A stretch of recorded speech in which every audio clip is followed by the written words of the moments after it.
In the blood-soaked trenches of the Western Front, a regiment of black soldiers from Harlem raised their rifles through poison gas and artillery fire, fighting not just Germans, but the racism of their own army. Men who'd been called racial slurs by white officers weeks earlier now held the line for 191 straight days, longer than any other American unit, yet returned home to a nation that erased their valor from history. These were the Harlem Hellfighters, the 369th Infantry Regiment, a band of musicians, poets, and working-class dreamers who transformed jazz into a weapon and trench warfare into a stage for defiance. Their story, a collision of courage and systemic prejudice that forces us to ask who gets remembered and why.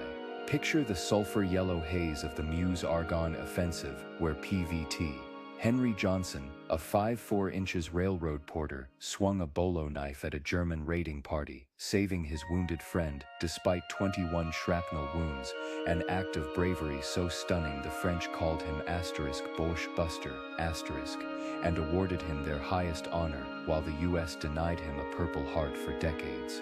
Yet the Hellfighters' War wasn't just fought in no man's land. It pulsed in the syncopated rhythms of Lieutenant James Reese Europe's military band, whose revolutionary jazz parades through French villages turned enemy soldiers into dancing allies, proving music could disarm hatred faster than diplomacy.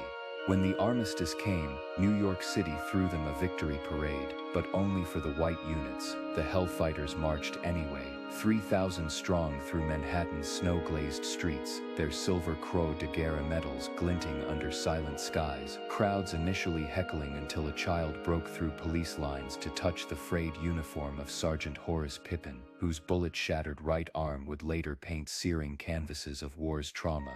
Here's the twist. Their greatest battle began asterisk after asterisk. The guns fell silent as Jim Crow laws forced Hellfighters into menial jobs despite their heroism, their post-war suicides and poverty rates spiking, while the army buried their records until 2015, when a historian's discovery in a dusty French archive finally won Johnson a posthumous Medal of Honor, proving history isn't just written by the victors but reclaimed by the persistent. The Hellfighters' legacy isn't merely about war, it's about identity erased and resurrected, about how a regiment's fight for recognition mirrors America's ongoing reckoning with its own myths. So when you hear jazz's improvisational genius or see a protest march's unyielding rhythm, ask yourself what other stories of courage and transformation remain trapped in the silence, waiting for their parade.